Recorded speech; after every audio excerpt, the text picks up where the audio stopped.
पिछले क्लास में हमने अलंकार के परिभाषा को जाना था, जिसे इंग्लिश में फिगर ऑफ स्पीच कहते हैं, और अलंकार के भेद को भी जाना था। कौन कौन होते हैं? शब्द अलंकार और अर्थ अलंकार। लेकिन आज सिर्फ हम शब्द अलंकार के बारे में जानेंगे। जैसा कि हमने आप सभी से कक्षा के दौरान कहा था कि इस अध्याय को क्रम क्रम से पढ़ेंगे ताकि आपको अच्छे से समझ में आ जाए। नमस्कार, मैं अमिता के कक्षा में आप सभी का स्वागत करते हैं। अगर यहाँ तक कोई संदेह ना हो तो कक्षा को आगे बढ़ाते हैं। शब्द अलंकार के 3 भेद होते हैं। कौन कौन? अनुप्रास अलंकार, यमक अलंकार और श्लेष अलंकार। अनुप्रास को पहले जान लेते हैं क्या है। अनुप्रास क्या है? अगर हम विग्रह करते हैं यानी संधि विच्छेद करते हैं तो होता है अनु प्लस प्रास। लेकिन प्रास में भी 2 शब्द हैं, प्र प्लस आस, राइट। अनु का अर्थ ही होता है बार बार, प्र का अर्थ होता है प्रकृष्ट एवं आस का अर्थ होता है प्रयोग करना या रखना। शाब्दिक तौर से हम यह कह सकते हैं कि कोई भी चीज़ को एक ही क्रम से बार बार रखना। आइए घरेलू भाषा में इसे समझते हैं। सपोज आप कोई भी अलमीरा में कपड़े रखते हैं तह लगा के, तो आज आपको ये पहनना है, कल आपको ये पहनना है, तो परसों दूसरी पहननी है शर्ट, तो उसको आप क्या करते हैं? क्रम से सजा के रखते हैं ताकि आपको निकालने में दिक्कत नहीं हो। चाहे आप कोई भी किताब रखते हैं, आज हमने मैथ्स का पढ़ा, कल हमने हिंदी का पढ़ा, आज हमने इंग्लिश का पढ़ा, तो क्रम से आप सजा के रखते हैं। तो साफ तौर में हम यह कह सकते हैं, जब किसी काव्य में, ठीक उसी प्रकार जब किसी काव्य में यानी किसी वर्ण या व्यंजन की एक से अधिक बार आवृत्ति होती है तो हम इसे अनुप्रास अलंकार कहते हैं। क्लियर है?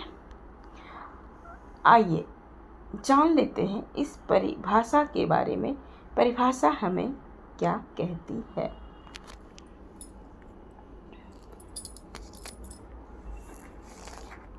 अनुप्रास का अर्थ है बार बार पास में रखना। बुक्स कह रही है परिभाषा में, जब किसी कविता में एक वर्ण एक से अधिक बार आता है तो अनुप्रास अलंकार हो जाती है। ध्यान दीजिएगा, यहाँ से आपको क्या कह रहा है।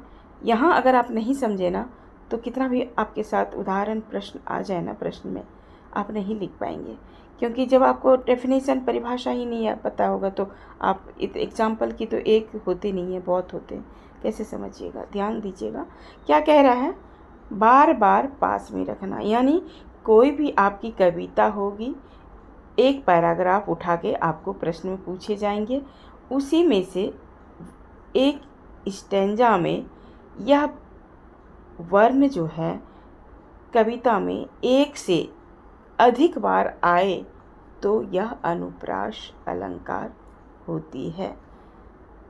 अब शब्द आता है कि अब इसे प्रश्न कैसे पूछे जाएंगे। यही प्रश्न पूछे जाएंगे, आपको कोई भी पैराग्राफ, कोई भी पंक्ति भी उठा के दे देगा, उसमें से आपको बताया जाएगा यह कौन सी अलंकार है। तो आपको इसके लिए परिभाषा आपको याद रखनी होगी। तो आइए एक उदाहरण के तौर पे हम इसे देख लेते हैं। वैसे उदाहरण बहुत है, लेकिन हम ज़्यादा डील करेंगे तो लेंदी हो जाएगी। हम एक उदाहरण ले लेते हैं। 3rd को देख लेते हैं। चारु चंद्र की चंचल किरणें, खेल रही थी जल थल में। क्या कह रहा है? चारु चंद्र की चंचल किरणें खेल रही थी जल थल में। इस लाइन में, इस पंक्ति में आपने क्या देखा कि च वर्ण की आवृत्ति बार बार आ रही है।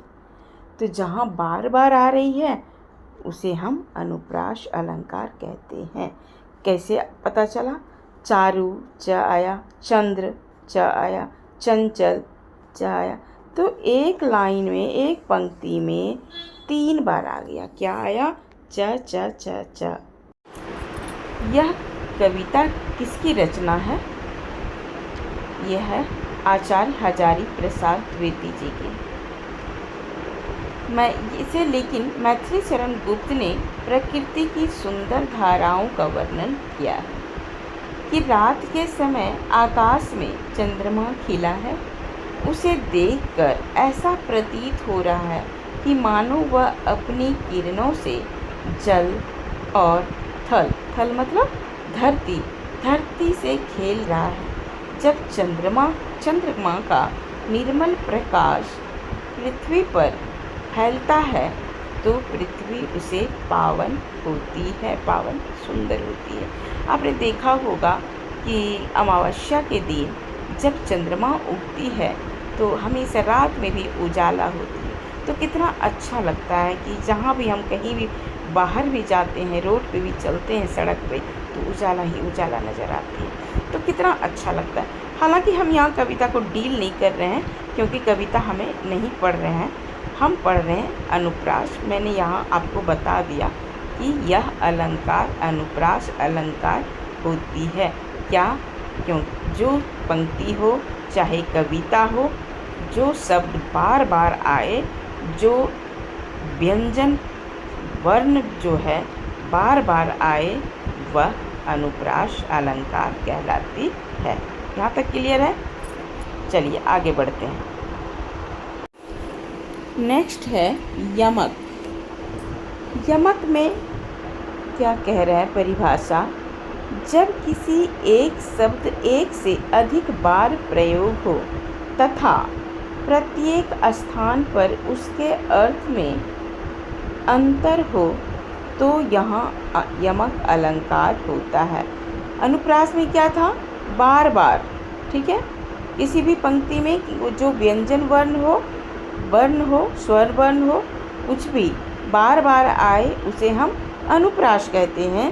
लेकिन यमक में क्या कह रहा है कि किसी एक शब्द का एक से अधिक बार प्रयोग हो, यानी एक शब्द से अधिक बार, यानी कई बार हो सकता है, 4 बार 5 बार।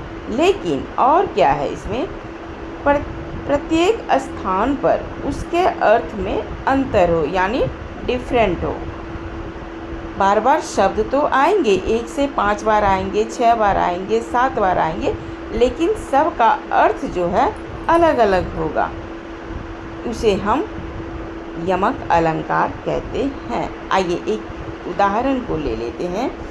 यहाँ भी 3 है लेकिन हम एक लेंगे, इसमें से नेक्स्ट ले लेते हैं। जो हम महत्वपूर्ण है वही हम ले रहे हैं। क्यों?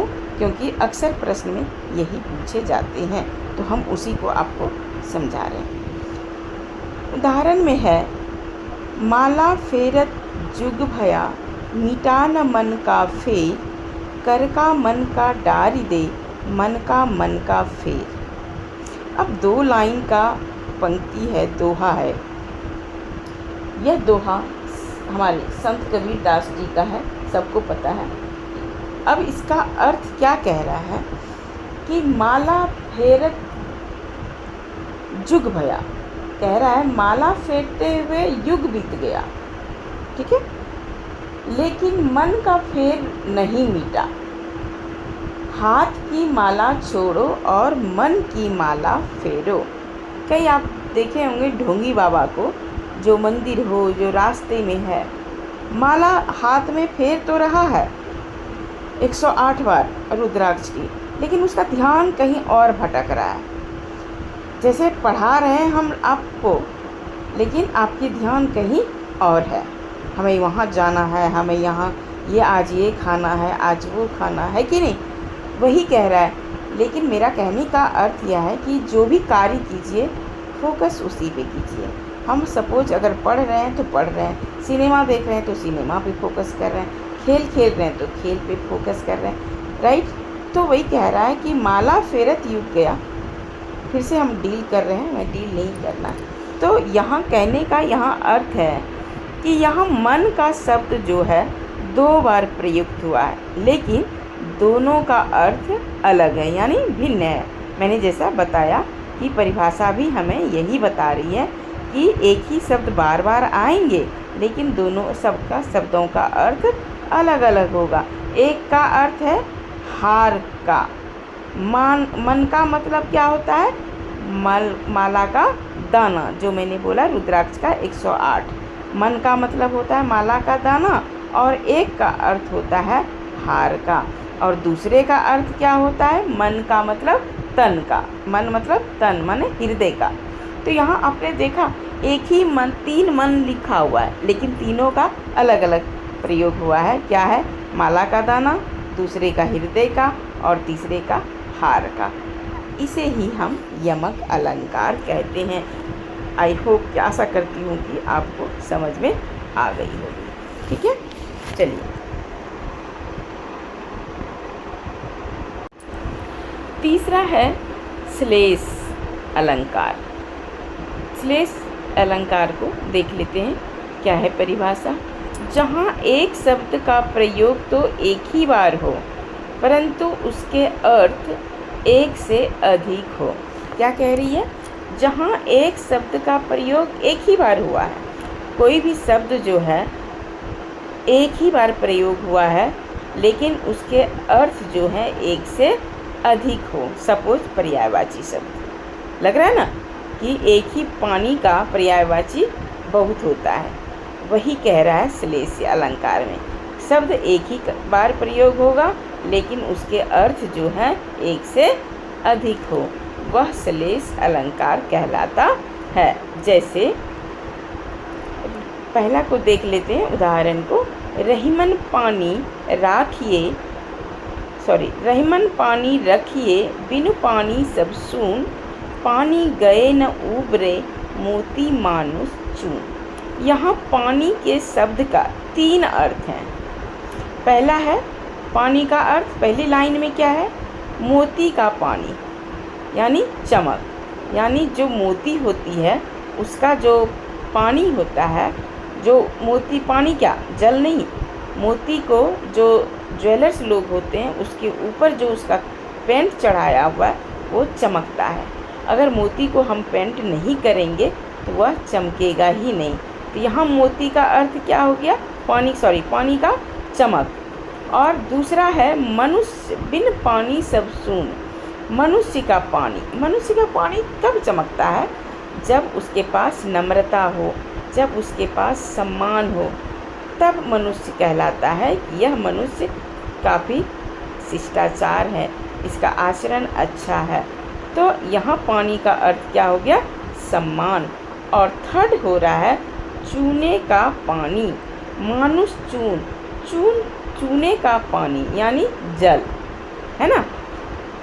तो ये 3 अर्थ एक ही, तो आपने क्या देखा, एक ही पानी का 3 अर्थ है, होता है कि नहीं। अब बताते हैं, ऐसे समझिए। ये जो रहीमन पानी रखिए है, ये रहीम दास जी का लिखा है।